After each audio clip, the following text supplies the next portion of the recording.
So, a couple of years ago, when I was reading Jonathan Haidt and listening to his lectures, I heard him talk about this book a couple times. It's American Nations by Colin Woodard. Subtitle is A History of the 11 Rival Regional Cultures of North America. I hadn't heard about this before, so it was kind of a new idea for me. Because like reading Jonathan Haidt, he's like in Righteous Mind, he's talking about like moral taste buds and kind of like, the different kinds of people and the different moral frameworks that people have. And so he was also talking, he made reference to this idea about there being like 11 distinct cultures in North America. Mm-hmm. And how that kind of determines the value framework of those different cultures. So just like you can compare like two different cultures, assuming they have, well, first of all, you can assume that a given culture has its own kind of homogenous set of cultural values, and then you can compare that with another country, like he does with like broadly Western culture and then like Indian culture, for instance. And he talks about how he went to India and was kind of like culture shock because everything was so different. And that kind of prompted him to look for the commonalities and look for the commonalities that are expressed in different ways in different cultures. But when you're looking at North America, you can actually find breakdowns and differences within North America itself. So that kind of made me curious. So I got a copy of his book and read it recently, and then recommended it to you guys. So I hope you enjoyed my recommendation. Well, I'll just say that I find it really enjoyable and really informative so far. Like, what do you guys think? I love it. Yeah. I don't know how much education you had on American history in Canada, but none. Well, that's close to what I got in the U.S. But no, there are, they focus in quite a bit on some of the major points of history in the U.S. But the perspective that you get from this book, that the United States had these very distinct cultures and reasons for being and ideas about themselves, and their ways of going about things, their religious ideas, their influences and connections to and loyalties or disloyalties to the royalty back in the United Kingdom in England. All of these things. I mean, granted, it's many years since I've had any kind of formal education on any of these things, but to revisit them in such a refreshing way has been super enjoyable. Yeah, I love the guy's writing. He's always quoting from people in history who were part of the scene. Yeah, so basically, like primary sources, like he quotes, letters that might have been written or legal documents or something, just to give a flavor of what's going on, and observations. Like, someone from England will come over and then share their observation on what the people are like, what the colonists are like, and what they're getting up to in the over in the New World. And oftentimes those statements will reveal a lot about the the cultures that we're developing. 300 something years ago. And that's what stood out for me. Well, I want to follow up on something you said, because I didn't get an education in American history. I was focused mostly on like Canadian history and European history.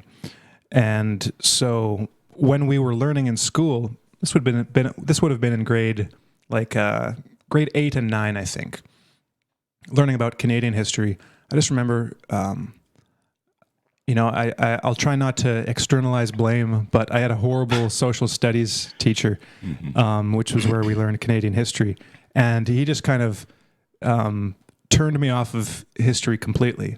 Like, I thought, and it wasn't just his fault, because I think the curriculum itself was just seemingly purposefully designed to be as boring as possible. Mm-hmm. There was nothing to get most kids interested in it. It was just boring as hell. So I had no interest really in the the course itself, the material, and then absolutely no interest after that in doing my own reading into Canadian history.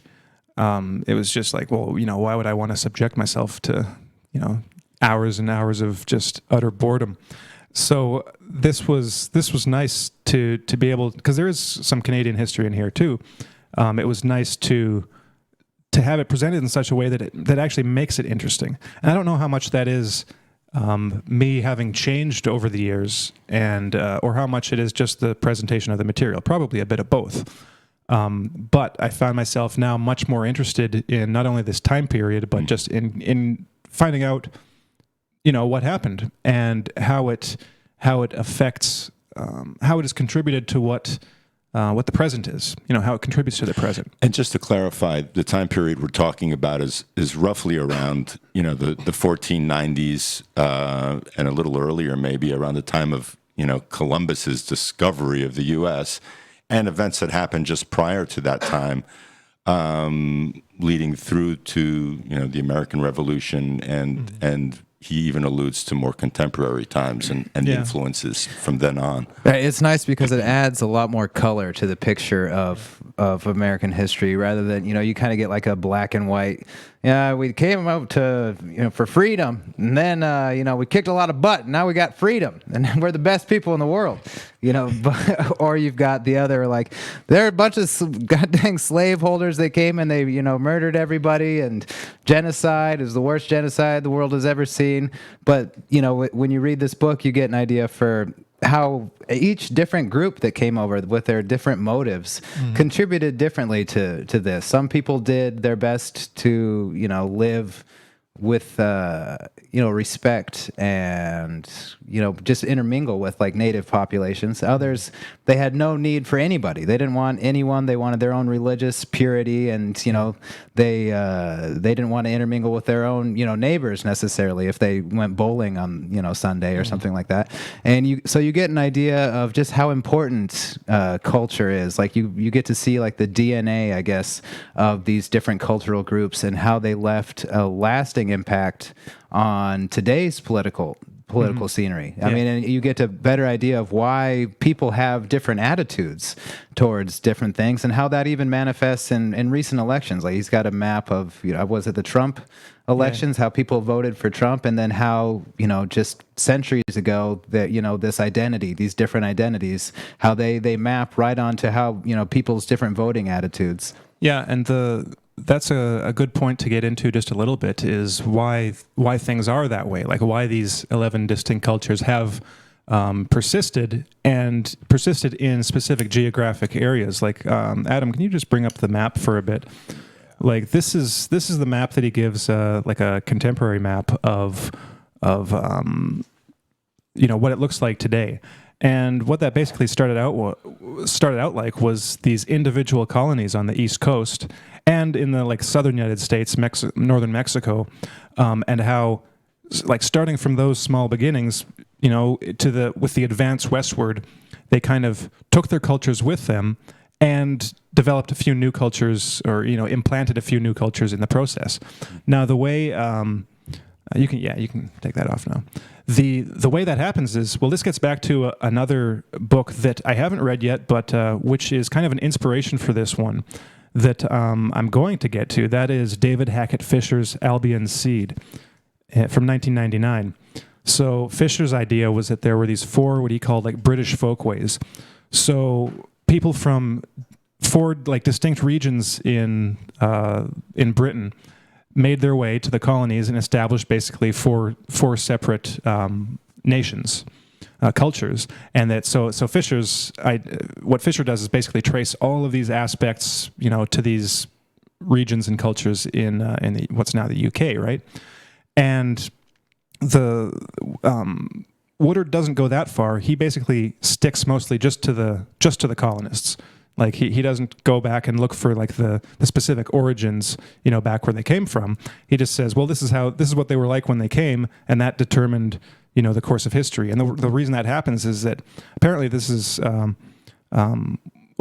way it happens. So like a group of colonists will come to a new place, and their culture, the structure of their belief and the society they essentially set up determines what it will be like for the next, for the coming generations, because they basically set the pattern, set the template, and then new immigrants, whether or not they come from that culture originally, tend to integrate and assimilate into that established culture. So that's why they persist. It's because basically the template was set down by those first colonists and the way they did things, and that has persisted to the present day. And so, like Corey was saying, that even persists in the way. Well, it shows up in numerous ways, and one of the ways is in like voting habits. That you can look at a map of the 2016 presidential election and see regional differences that line up with these 11 cultures.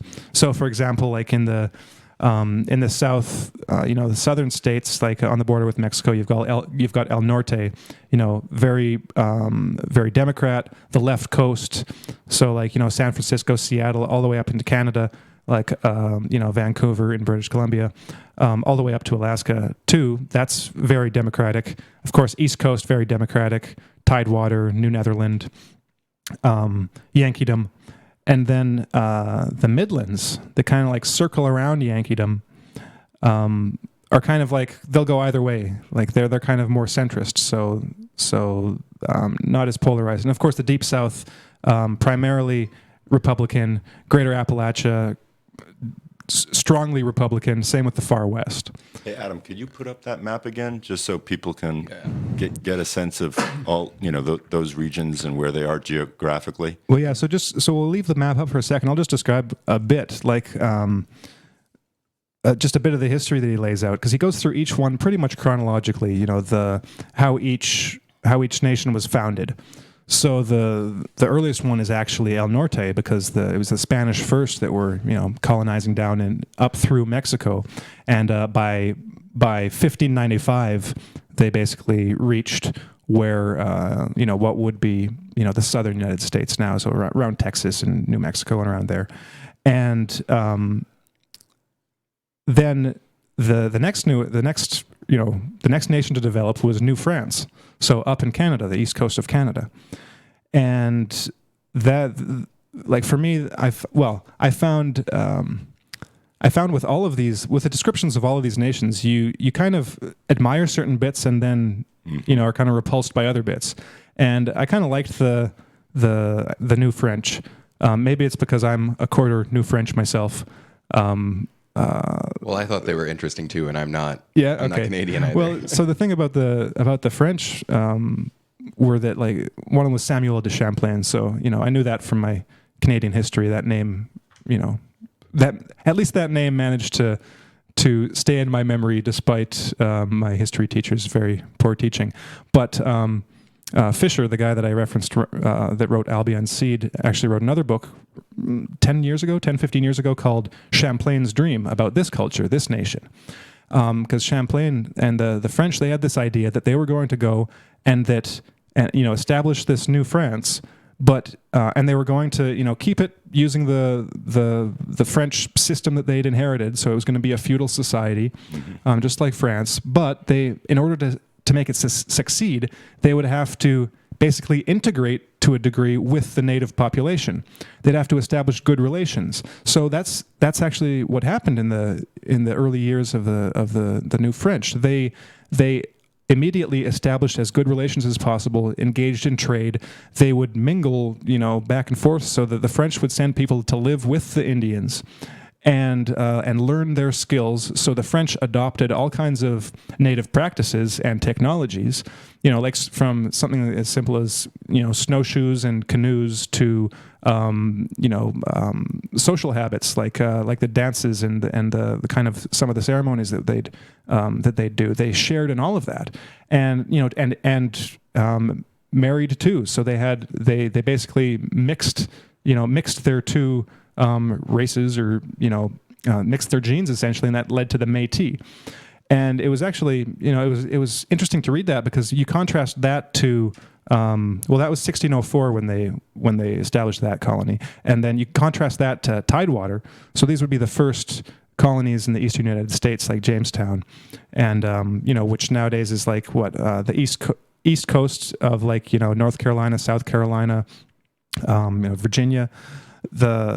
That 1607. So 3 years later, they came over with a totally different idea, that they were going to recreate their culture, their society. It was also going to be this aristocratic society, but they were coming as conquerors. Mm-hmm. So the first colony, how does Woodard put it? He basically says that I think he's referencing Jamestown, that it was basically a corporate-owned military base. Mm-hmm. So they were coming to take over, conquer, and steal. And like so, totally diametrically opposed to the attitude of the French, just a bit north of them. And but in common with the French, you look at how the Spanish were doing things.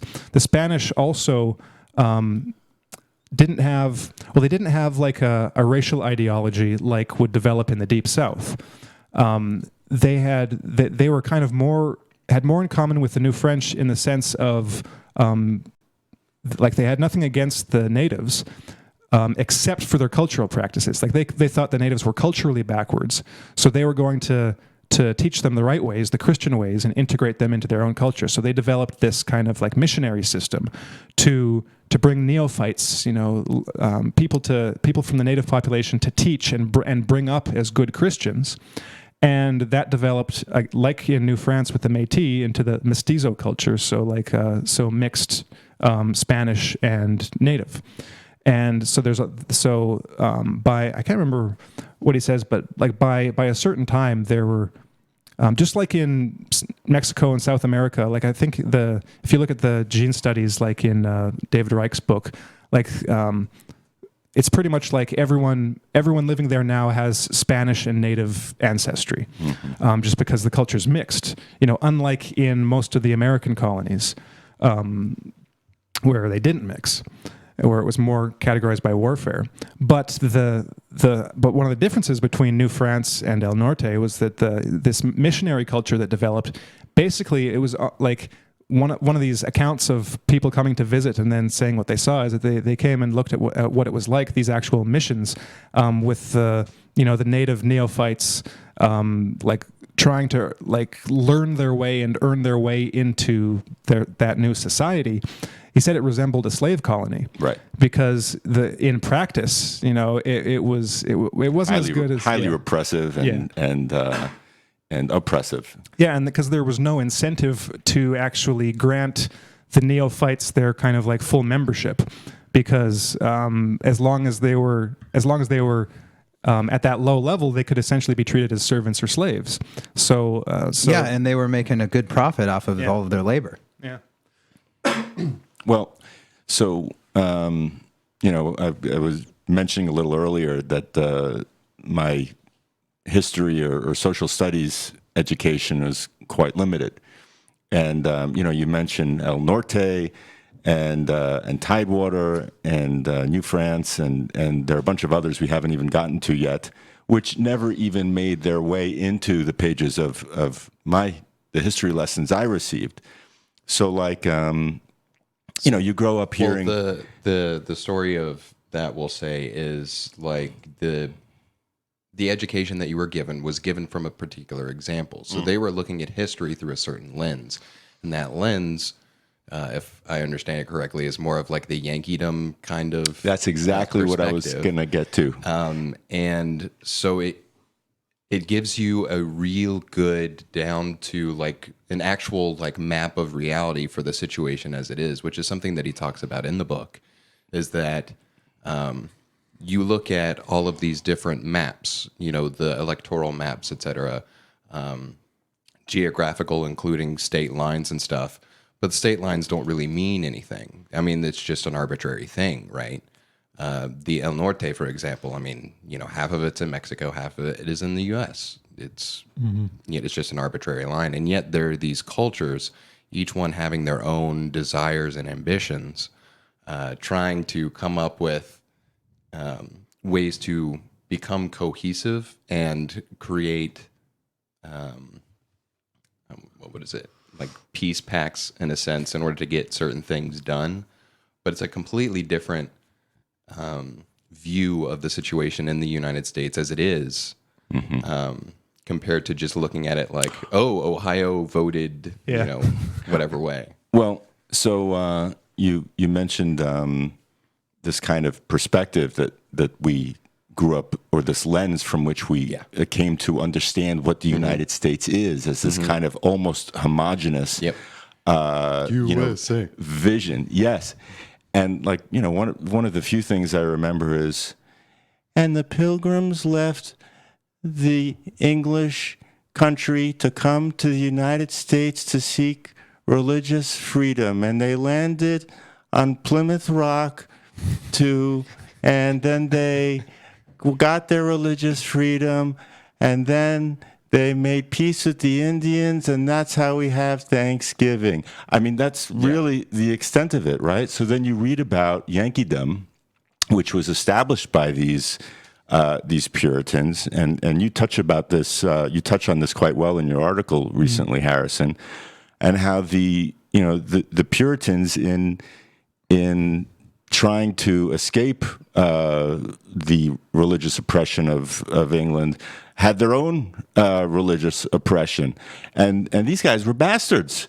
Yeah. These guys were hard on themselves, and like you mentioned earlier, Corey, they had all of these kinds of religiously inspired so-called rules that they imposed on themselves, with harsh punishments if you did certain things on the Sabbath and whatnot.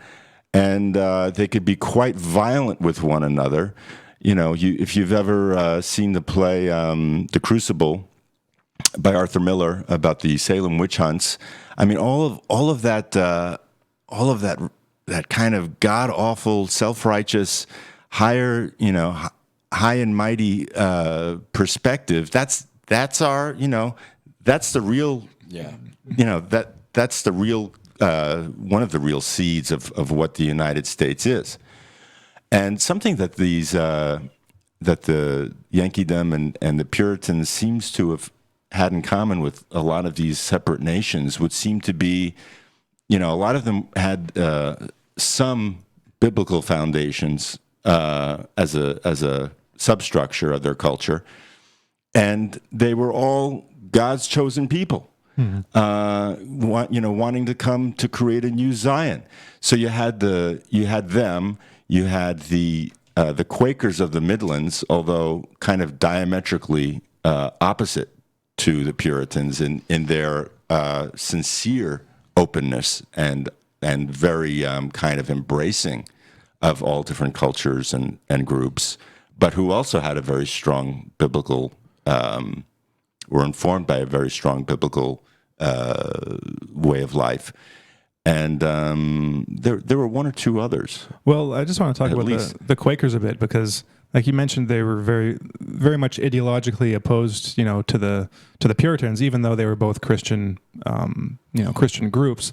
The Quakers came over kind of like the New French, with the idea of, they were actually pro-religious freedom. Mm-hmm. So the Puritans basically wanted religious freedom for themselves, but not for anyone else. So it was their freedom to oppress every other religious group, including the Quakers, to whom they would like cut off their ears and mutilate them in various ways to, label them and punish them for being, heathen Quakers. The Quakers, on the other hand, would take anyone in, like they'd take in like the Germans. So like that's the origin of like the Amish and the Mennonites and groups like that. And they'd pretty much like the way Murray Rothbard describes them is they're basically were essentially these anarchists that they were very much against any kind of government control. Like they often, even though they'd have government buildings, they were used not very often. They had a court building that was used maybe 2 or 3 times a year, because they resolved everything, one-on-one or with mediators interpersonally, as opposed to in the court system. But they also, like the New French, that's the point I was going to make, is that they went there with the idea that the best way to survive and to live and to create a good society would be to have good relations with the natives. So they would actually buy land from the from the native populations. They'd say, okay, well, what can I pay you for it? And they'd buy the land, and then it would be theirs. And they'd trade like the French with the natives. And again, so totally opposed to what the Yankees and the Tidewater aristocrats would do. Just go in and take it. They actually had good relations, and it was probably that's just the point I wanted to make about them, that they were actually the ones advocating for religious freedom, and it was a constant battle for them because they were constantly having to, because this was before, it was before the revolution, so they're still like nominally under control of the king and the British government, but there was a constant struggle to keep what they had established and kind of like the rights and the systems that they'd had in practice for these decades until the crown kind of came in to take control again. So it was this basically for the Quakers, it was this short, successful while it lasted, but ultimately failed experiment in kind of total self-government, kind of like the libertarians' dream. They were, like I said, they just had nothing but disdain for leadership. Oftentimes when there would be like appointments for government positions, the individuals like appointed would refuse to take the position because they didn't want to be in government. And so it was a constant struggle with the Yankees and with the crown to essentially to keep their freedom, their American freedom. But that just really briefly, that leads to another point, is that a lot of these groups had different notions of what freedom meant. So nowadays the U.S. on the world stage talks about freedom, and it's known as either sincerely or with a hint of irony as the land of freedom and spreading freedom and democracy, right? And that's what a lot of Americans believe, as if there was this one identifiable concept of freedom. But no, you actually break it down, and even behind the propaganda layer of it and the actual beliefs about freedom is that they're vastly disparate in these different regions too, like different ideas about what freedom actually means. Like, for example, I can't remember if it was Tidewater or the Deep South or both, but there was an idea of liberty that is vastly different from the concept that you hold, just kind of your common sense juvenile dictionary idea of what liberty means. But for them, liberties were, I don't know if you want to say earned, but they were granted basically by social status. And so if you were if you had, the more liberties you had, the higher you were up in the hierarchy, and this was moral and right and proper. So slaves who had no liberties, well, it's because they were less people. They were less of a person, and this was something that was deeply entrenched in society to the point that he makes the remark in the book that that the South wasn't created for slavery, but that the South needed slavery in order to continue to exist, because you could, there was only so many ways that you could maximize your personal liberties at the expense of other people, and at a certain point, there's if people are mobile, they can leave, they can go, they can, work their way up the ladder, they could, sharecrop or whatever they're doing.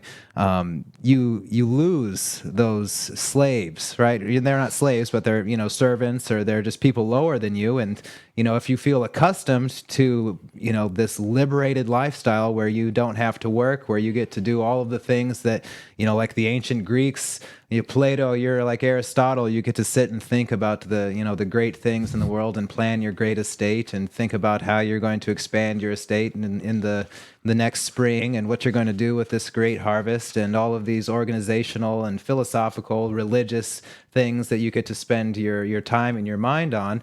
You can't keep that and have to go out and work. You need, and the more people that you have to do all the work for you, the greater your liberties are. So there was definitely a lot of manna, I guess you'd say, in this idea of liberty for people in the Deep South, and I think Tidewater, but not as entrenched. And it was something that was just diametrically opposed to the ideas of like the Yanks and all of these other people who were so much more authoritarian in a strange, like there's just authoritarian in just a slightly different way.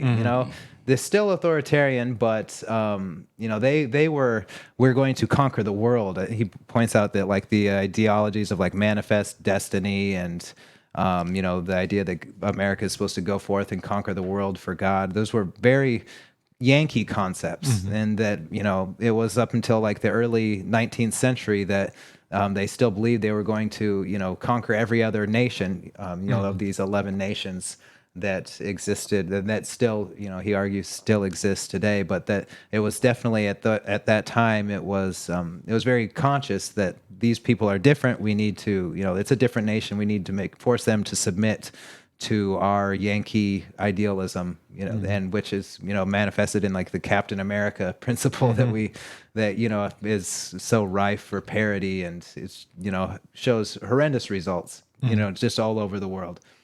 Well, that's I think the quote was, "I believe in liberty, but not equality." Yeah, that's right. But yeah, what's fascinating about this book is that you get the kind of the full spectrum, the full spectrum of authoritarianism in these different nations. Yeah.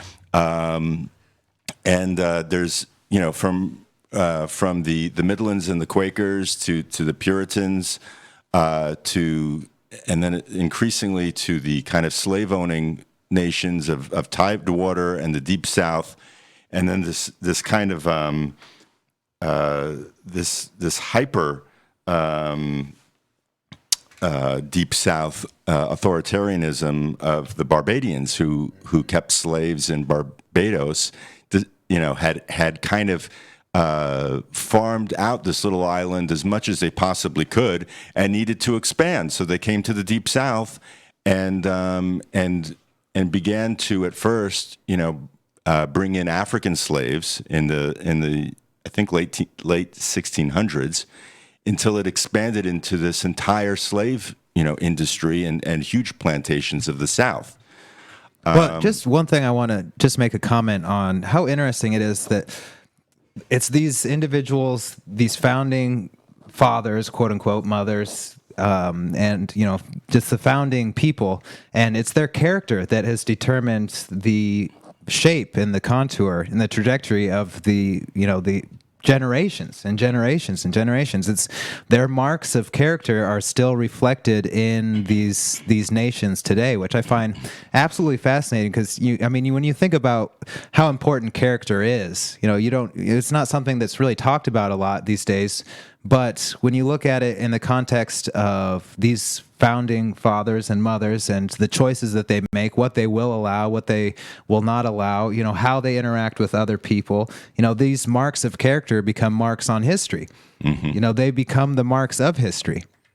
And that ties in with the Yankeedom and as well the New Netherlands.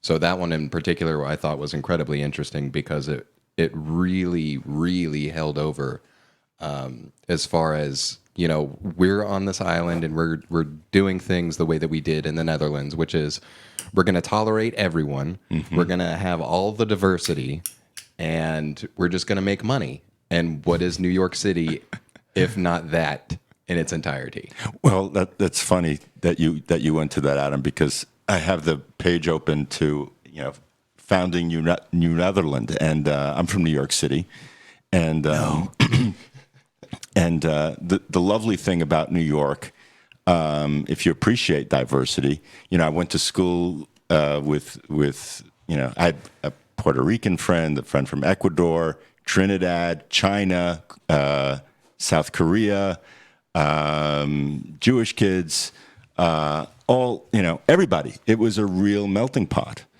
And that's really how this was a place that was founded on, like you said, making money, and anybody who wanted to go there and make money and be embraced by this capital innovation and capitalism, probably in its rawest sense, found success there. So it became this kind of center of commerce. New York eventually, New Netherland eventually became this kind of intermediary between the types of corporate merchandising and selling and between the Yankeedom and the South, neither of which did business with one another. There was, well, I'm going to read a little bit from the book because it's fascinating, and I also wanted to mention something. New Netherland was founded in 1624, just 4 years after the Mayflower voyage, and 6 years ahead of the Puritans' arrival in Massachusetts Bay. Its capital and principal settlement, New Amsterdam, was clustered around the wooden Fort Amsterdam, which stood where the Museum of the American Indian is now located, next to Battery Park and Bowling Green, where the Dutch had their cattle market. When New Amsterdam was conquered by the English in 1664, the city extended only as far as Wall Street, where, in fact, the Dutch had built a wall. The main road, Broadway, passed through a gate in the wall and continued on past farms, fields, and forests to the village of Haarlem on the north end of the island. Ferrymen rowed goods and people across the East River to Lang Eland and the villages of Brooklyn, Vlissingen, Flushing, Vlakbos, Flatbush, and New Utrecht, now a Brooklyn neighborhood, or across the harbor to Hoboken and Staten Island. The area had about 1,500 inhabitants.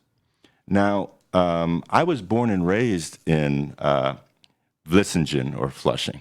So to read that there was a place as far back as in the mid 1600s that I grew up in, which I always considered just this kind of working class armpit of Queens. Did you ever wonder or know what the origin of the name was, like Flushing? No, didn't even like, because if I were raised in a place called Flushing, I'd wonder. Yeah. Well, I got flushed right out of there. And there were other areas I sort of grew up in. But the area was very interesting because it was known, I grew up in a project known as Paumanok, which was named after a group of Indians in the vicinity. So this is a place that even if it didn't have, it didn't retain any of, well, that's just the point. It did retain a lot of its multiculturalism. Mm-hmm. Its culture is multiculturalism. Yes, and it was highly tolerant. I mean, of course, there was for a very long time a very kind of politically middle of the road sensibility. People worked. You didn't see any serious, kind of libtardian sentiments in the 70s and 80s. John F. Kennedy came to Paumanok when he was campaigning for president in the early 60s and or late 50s, whenever he was campaigning. I mean, this was I guess it's remarkable that well, it's not remarkable. Part of the point of the book is that these influences have lasted for so long. It's like this template of ideas or of how to live have been impressed upon the people generation through generation. Yeah, but to the people who live it, it just is so matter of fact. It's like, it's like the nose on your face, right? You just think that everyone has one, and then that's just normal. Mm-hmm. But the problem is that you have all of these nations, and there's all of these differences that are unspoken and unknown, and you're unaware of these differences. I mean, like the real root of these differences. Obviously, there's a few things, like you're aware of. Like we've been talking about with slavery and the Yankees and that puritanical and Californians, and you're aware of them, but at the same time we don't really take them seriously, and that's the thing that has kind of shocked me for a long time, is just how important culture is in general, just being aware of culture and how it operates. Because I remember reading a book about these early anthropologists and their confrontation with this native tribe. It wasn't really a confrontation, but they went to study this native tribe, and they were shocked. It was like this common thing that there was like some kind of an experience that you would undergo as an anthropologist as you started to realize that this is like the same species as you, but everything they do is completely different. There was one tribe that the young men, in order to be initiated into manhood, had to circumcise themselves, and that was how you became a man. And if you didn't circumcise yourself, then you were considered a woman and you were unclean. And so that was just a matter of course. That was just part of their culture. And of course, as an anthropologist, when you go and you spend years, and you don't go native, but you're a professional, so you just spend years studying these tribes. You go back and you write papers, whatever. Maybe you teach a class and you go back and you study them. They're kind of, I think they're developed some sort of a mental illness, and some sort of a pathological thing starts where you're just questioning everything that you take for granted and all of these other things. And that's where I think a lot of that postmodern, all reality is just pure language. All reality is fake. There's no real truth because I do things this way, you do things that way, we do things this way. Well, that's not true at all. What's true is that there's vastly different value systems that exist in conscious beings. There's so many, from what we've been talking about, you can have at the top of the value hierarchy, you have money for some people. Others, there's religious purity. For others, it's liberty. It's, my liberty, my estate, or the liberty of my fellow liberated men, or however you want to put it. There's still one reality, but there's value systems that can just stretch on for who knows how far. There's obviously some that, according to your value system, that's better than others. And I think there are value systems that are objectively better than others. And those by the fruits of the society, right? You can see, and you're attracted, things that are beautiful, things that are effective, things that produce benefits for other people. You say that's good, as a value, that's a good thing. And other systems like, in the deep South, like you were saying, those Barbados, just a slave society, or like in Jamestown, or was it Jamestown? No, this was the Tidewater. So there's one that is demonstrably bad. Here's the founding of Tidewater. I just want to read this really quick. So in the traditional account of the Jamestown story, the dashing Captain John Smith leads a can-do party of adventurers as they hunt for gold, fight with savages, and seduce Indian princesses. They construct a fort, tough out the winters, and build the foundations of quote-unquote real American society, bold, scrappy, and individualistic. So everyone's familiar with this story. We all know what this is.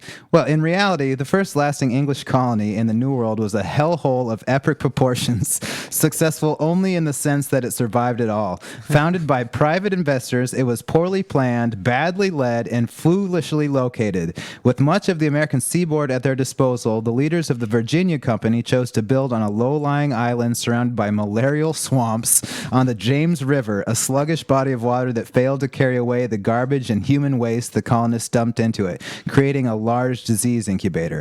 To make matters worse, almost none of the settlers knew anything about farming. Half were haughty gentlemen adventurers, the rest beggars and vagrants rounded up on the streets of London and sent to the New World by force. In quotes, a more damned crew hell never vomited. A more damned crew hell never vomited, the Virginia Company president later said of them. I mean, most of these people, they refused to work. Even while we were starving to death, they refused to work. They talk about one guy, he murdered his wife. These kinds of these stories. Wife. His pregnant wife, he murdered her and he ate her. That's just, and like he goes on story after story. A lot of them just, they didn't want to go out and do any work. They would rather die than actually go out and do any work. And they all went there thinking, this is what they thought. They thought that the Indians would be so overwhelmed by their impressive technology that they would just immediately be the rulers of the continent. I mean, the more narcissistic and stupid idea. Same thing. Yeah, it's not as ridiculous. Well, that reminded me of something that I read in Murray Rothbard's book. Because while I've been reading this, I've also been listening to the audiobook of Murray Rothbard's History of Pre-Revolutionary America. It's like this 4-volume thing, so it's super long. So I've just been, listening to it like I listen to podcasts. But when he's talking about these original companies, because these original colonies were set up, as companies, so they were privately owned, they were enterprises. And the early economies of some of these colonies were essentially communist in nature. So the company had set it up so that everyone had to work, and then everyone got an equal share. And that was a big contributor, at least in Rothbard's view, to why a lot of these people didn't want to work. There were numerous reasons, but there was no incentive for them to actually work for themselves, because no matter what they got, they only got a pittance, and the company got everything else. So they were ruled by their corporate overlords. And in that case, they were just like, well, screw it, I'm not going to work. And then as soon as they introduced like private property, essentially, then things took off, and farms started doing well. And they thought, oh, that's kind of a good idea. I guess if we just let people, make as much as they want to make, that'll actually work. And it worked, because then they actually started producing, and the colonies ended up thriving to a degree. They were still ruled corporately, and they still had all these other kind of negative features. But that was just kind of one of the economic points that Rothbard makes as an economist. But one other thing like about Tidewater and the Yankees. And their kind of their attitude toward the Indians. I want to come back to that because Woodard just mentions it briefly, and Rothbard gets into it a bit more in detail. So this is another example of just that carrying over of cultures and similarities. The colonists that came over, the tactics and the strategy that they used was directly copied from the British strategies towards the Irish against the Indians and to other colonies. So if you, I don't have a great history of, Irish history and that, I've got bits about it that I've learned. And of course, Joe and Neil, who are doing newsreel, have a better idea of this, but that, so there's a comparison to be made between the treatment of the Irish by the British and the treatment of the Indians. And there are so many examples in both these books of just like the like downright treachery of these colonists. Like it is like, it's just sickening, especially once after you've read how the New French and even the Spanish, even taking into account the negative parts of their treatment of the Indians. It was just one example, and this is just one of many. Like, let me find it here. First I'll preface this by saying that the colonies themselves would fight amongst each other. And oftentimes there'd be a battle or some kind of invasion. They'd be like, okay, well we want to take over their colony, so we're gonna get together a fighting force, a militia, and go take it over. So there'd be battles, and then at one point, one side would surrender, and they'd make an agreement. It's like, okay, so we surrender. We'll come over with you guys to hash out the terms of surrender, and the other side would say, okay, well we guarantee your safety, and that sounds like a good idea. So the one side would surrender, and as soon as they surrendered, the side that accepted their surrender would just either kill them or put them in jail or assault them in some other way. Like there was no sense of living by your word, like no honesty. It was just like the most cutthroat environment possible. And we haven't talked about the Appalachians either, but they're probably the most cutthroat of the bunch. But let me read this. Okay. So I've got this one example, just to kind of put it into perspective. So, where to start? I'll just read this paragraph. It's kind of long, but it'll be good. So, while the gentlemen of New France were inviting Micmac chiefs to their gastronomic competitions, hungry Virginians resorted to extorting corn from the Powhatan's Indians by force, triggering a cycle of violence. The Indians ambushed one raiding party, killed all 17 soldiers, stuffed their mouths with corn, and left the corpses for the English to find. John Smith led another party to try to capture Powhatan and instead stumbled into another ambush. Brought before the chief, Smith was subjected to the Indians' adoption ritual, a mock execution, interrupted by the chief's 11-year-old daughter, Pocahontas, and theatrical ceremony which, from the Indians' point of view, made Smith and his people into Powhatan's vassals. Smith interpreted the situation differently. The child, overwhelmed by his charm, had begged that he be spared. Smith returned to Jamestown and carried on as if nothing had happened, or nothing had changed, flabbergasting the Indians. Skirmishes eventually led to massacres, and in 1610 the English wiped out an entire Indian village, throwing its children into a river and shooting them for sport. Pocahontas herself was captured in 1613, married off to a colonist, and sent back to England, where she died of illness a few years later. The Indians gained revenge in 1622, launching a surprise attack on the expanding colony that left 347 English dead, a third of Virginia's entire population. The English offered peace the following spring, but poisoned the drinks they served at the treaty ceremony and slaughtered all 250 attendees. Warfare would continue off and on for decades. It's like it's like the Red Wedding in Game of Thrones. Yeah, it's like Game of Thrones, pretty much. I mean, and you used the word treachery. We're looking at all of these seemingly disparate pieces of these different nations that form the DNA of American thinking and methodology and modus operandi and approaches to things. And again, going back to grade school history, you read about the revolution, the U.S. Revolution, and revolutionaries, and the U.S. citizenry uniting to fight against British rule and come away with a real independence away from the yoke of British tyranny, and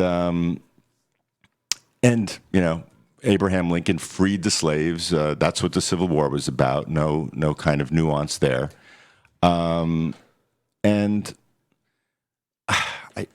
It's like I want to say something about how all of this brought us to where we are today with the U.S. Because when you read about all this treachery, when you read about the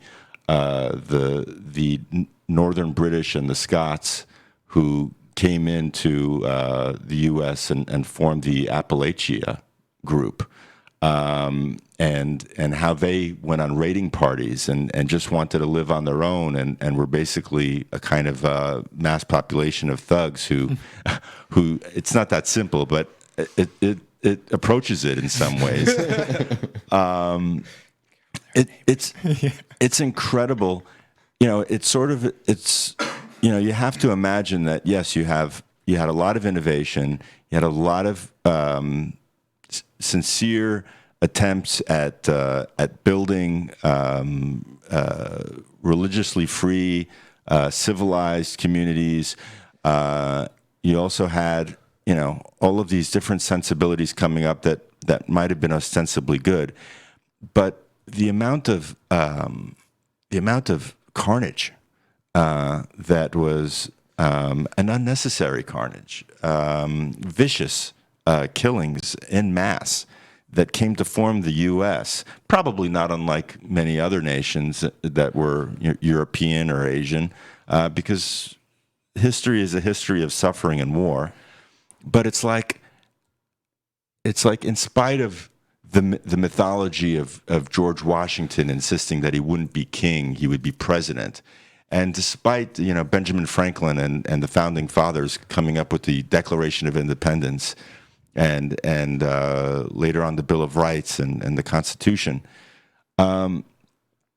this is a country built on a lot of death and destruction and connivance, and that's how this country has been maintained among a certain elite who have refined a lot of their methods and have become the intelligence agencies and all have their kind of angle on fleecing half the world of its blood and toil and its soul.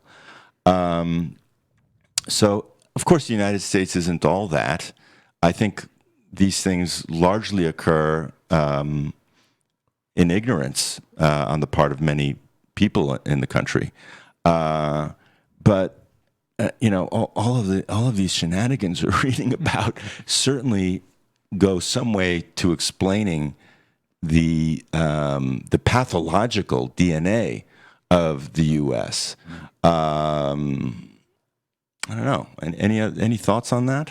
Well, it's not just the U.S. then, because it's also coming from all of the places where they came from. You know, all of the Puritans from England. I mean, you know, these were things that were occurring in all of these other places. So it's not just America's DNA, but all of these other places as well. They have these same or similar, like, treacherous beginnings as well. I think there's definitely, like, whenever you're starting some sort of a group, I think there's a number of questions that, you know, or I don't know if questions is the right word, but there's a number of challenges that present themselves, and you know, they're probably just across the board. You're gonna face these challenges. You know, how are you going to make money? How are you going to feed yourself?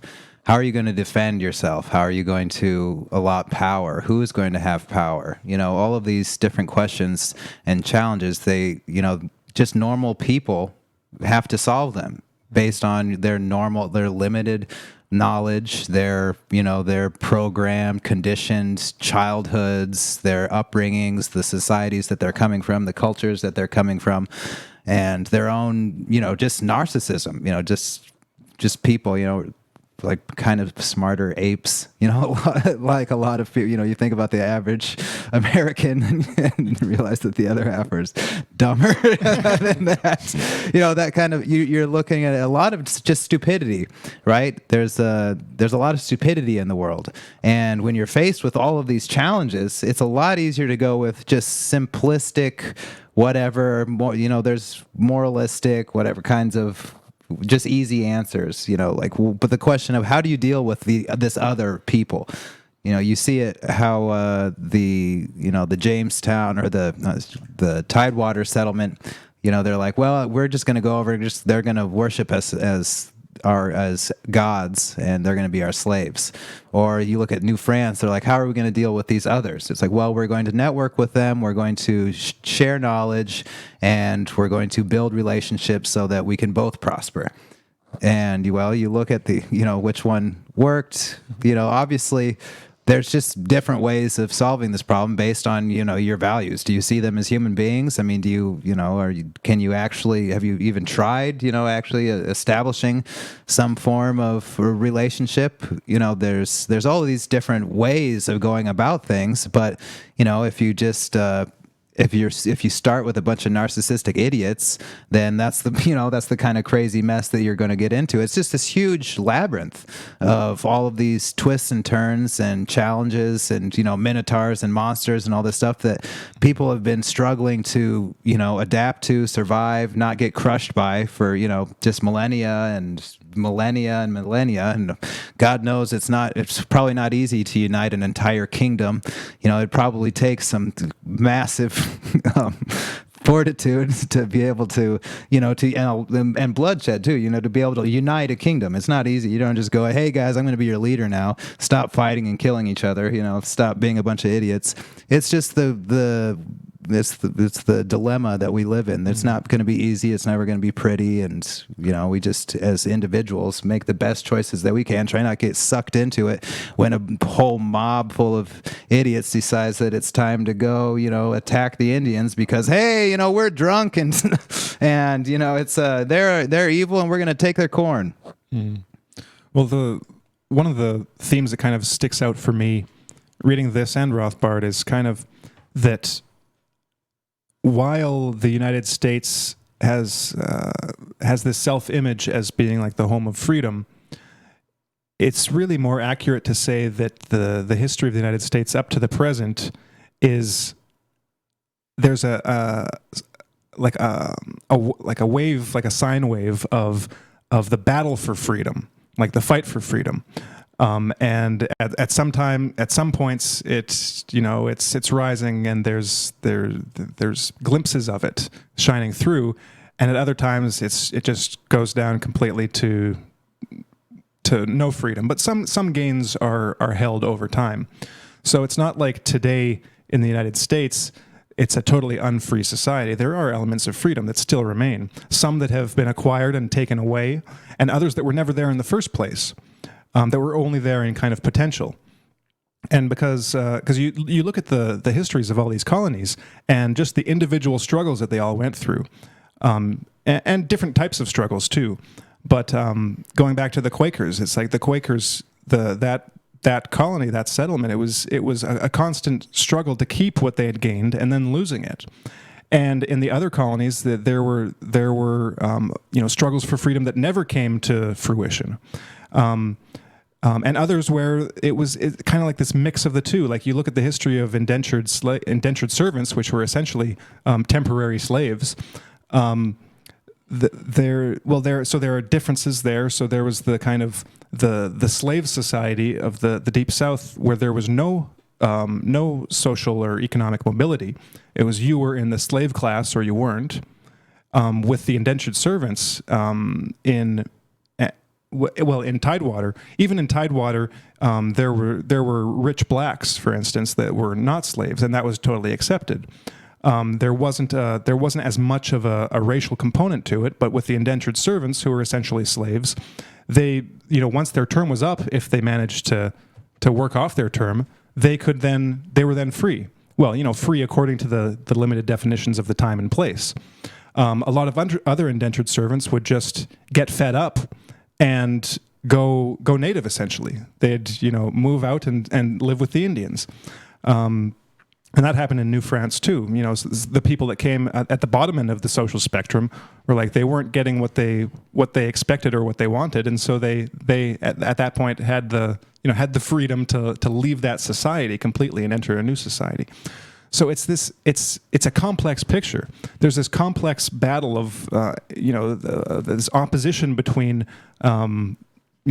control and oppression and the struggle against that. And sometimes that struggle went somewhere, sometimes it never did. But the fruits and the results of that, and just the presence of that past, is all within the present.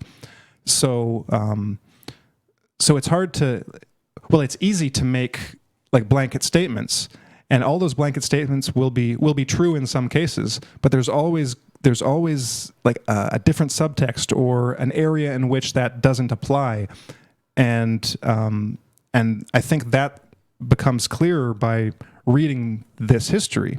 You get the idea of this, the waxing and waning of these trends and these struggles. And oftentimes it's horrific. Oftentimes there are heroes, people that you really admire for what they did, what they accomplished, or what they were struggling to accomplish. And then other times, like I said, it's just like there are villains. There are just absolute villains in these stories, in this history, but like you said, Alon, it's like that's the history of the United States. It's the history of humanity. It's the same in every country. Any country you live in, you go back far enough, either in the present or in the past, and you find these conflicts, and you find this struggle of values, and there's, so I use the image of that like sine curve. Well, there's multiple of those, like at all times and in all places, and sometimes you'll have a bit of good that shines through, while there's other bits of just pure evil that are manifesting, and other times those bits of evil recede into the darkness where they belong, and and others come forward. So in like modern American history, I think we have like new manifestations of old evils. We have some new evils that probably couldn't be imagined back then, but we also have the entire history of that, including some of those original values, like the good values that are held on to, that in some cases will be held on to sincerely and with like authenticity and conviction, and other times where they are recycled and turned into slogans or empty words that don't actually have any significant meaning. Like, so just the word freedom itself, like when America exports freedom in warfare, what they're actually practicing is that technique borrowed from the war and like the oppression of the Irish and the Indians and the other colonists, and that's the Yankee freedom. That's the freedom to oppress. That's not the freedom of the Quakers to be free from oppression. That's like those are incompatible ideas of freedom, and so in the cases of like foreign intervention of exporting freedom to other nations, it hasn't been an export of any kind of productive or I'd say value-laden freedom. It has been that libertas, that the liberty to take and impose one's will on someone who doesn't want it, and that is totally antithetical to the other idea of freedom. To be free from the coercion and oppression of like the power elite, essentially, or just any other group. Whatever group it is that wants to impose its will and coerce the people underneath it to achieve their own ends. That's totally antithetical to this other vision of freedom, which is a subtext and a current within American history. So I agree 100%. I think that's why history, just this book just exemplifies why history is so important in terms of just understanding what the world around you. You've got for all whatever theories that you have, political theories, political biases, or whatever. History is history. It's what happened. It's complex. It's chaotic. It's messy. But like if you don't, when just by reading this book, you just gain so much insight into all of these vast dramas that are still ongoing in front of us, and you just it's like being blind and mute. Really, you just miss out on so much of the color of of the reality that's all around you without just history.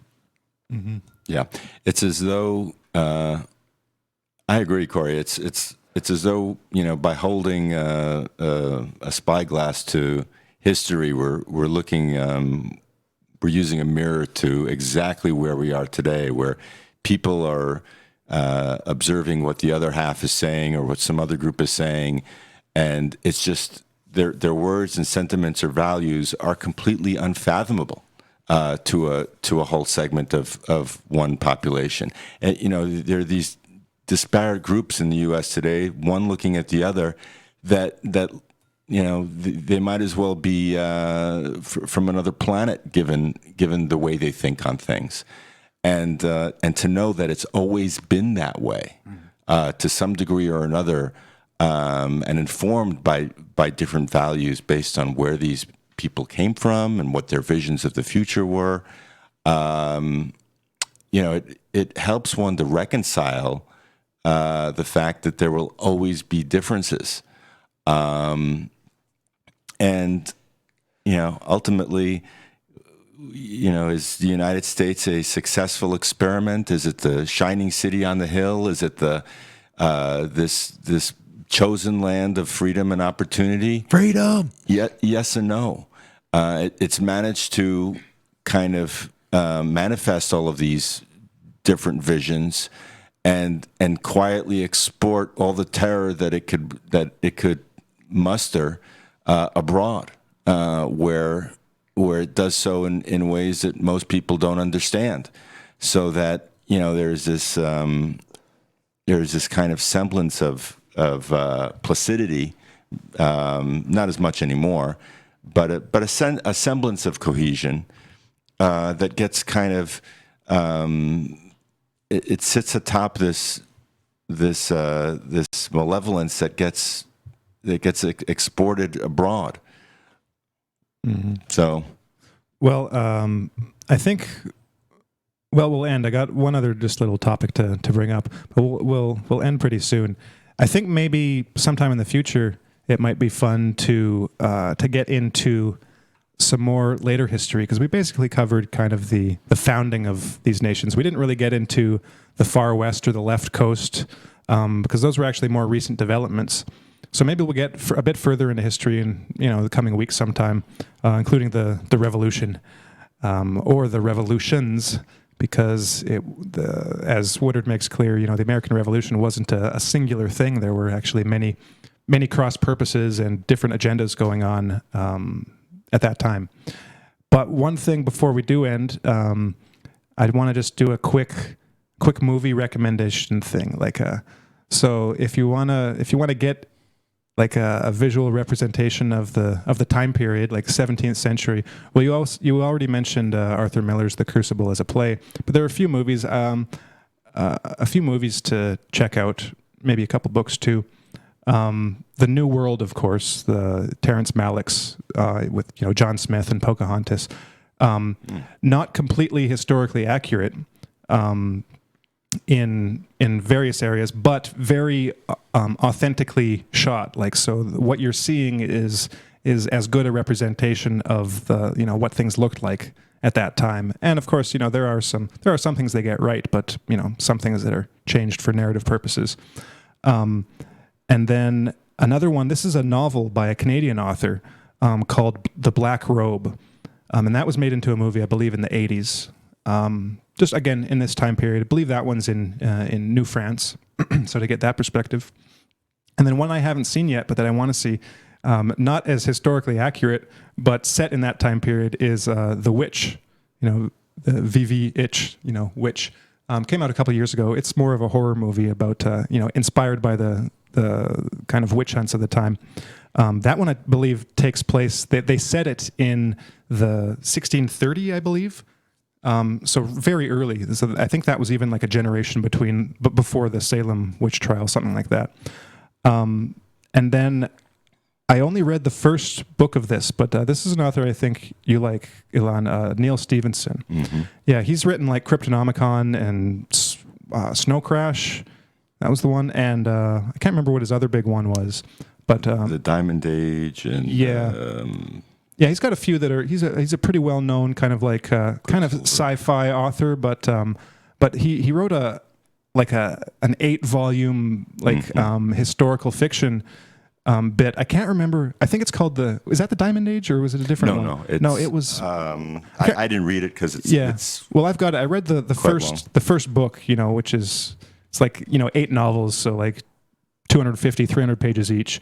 I read the first one. It's called Quicksilver. Can't remember the name of the series, but it's set not exclusively in that time period and not exclusively in the States, but it gives an idea of that time period. They go over to Massachusetts for a while, and it's got all these all these historical characters too, because it's also about the rise of science. So you get to meet like Newton and Leibniz and all this stuff. So just to get back, to get in that time period, you can check that one out if you like. And who knows, maybe we'll do a show on movies set in the 17th century at some time or something like that. But I have a quick film recommendation along those lines as well. Not set in the 1700s, but more the 1840s to 60s, and that's Martin Scorsese's Gangs of New York, which is wonderful because you really get a sense of place, if it's correct, and I would tend to think it is, given the amount of research I read that was done.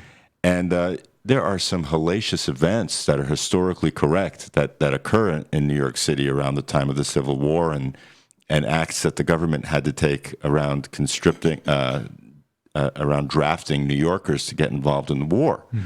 So you had the draft riots, and you had all of these events that again, if you're a school kid in the U.S., you're not likely to have heard about. And so the period detail is wonderful. The storytelling is great. The acting is great. Daniel Day-Lewis, Leonardo DiCaprio, and a bunch of great character actors. Gangs of New York. I've seen it a number of times. All right. That said, see you guys. Thanks. Take care, everyone.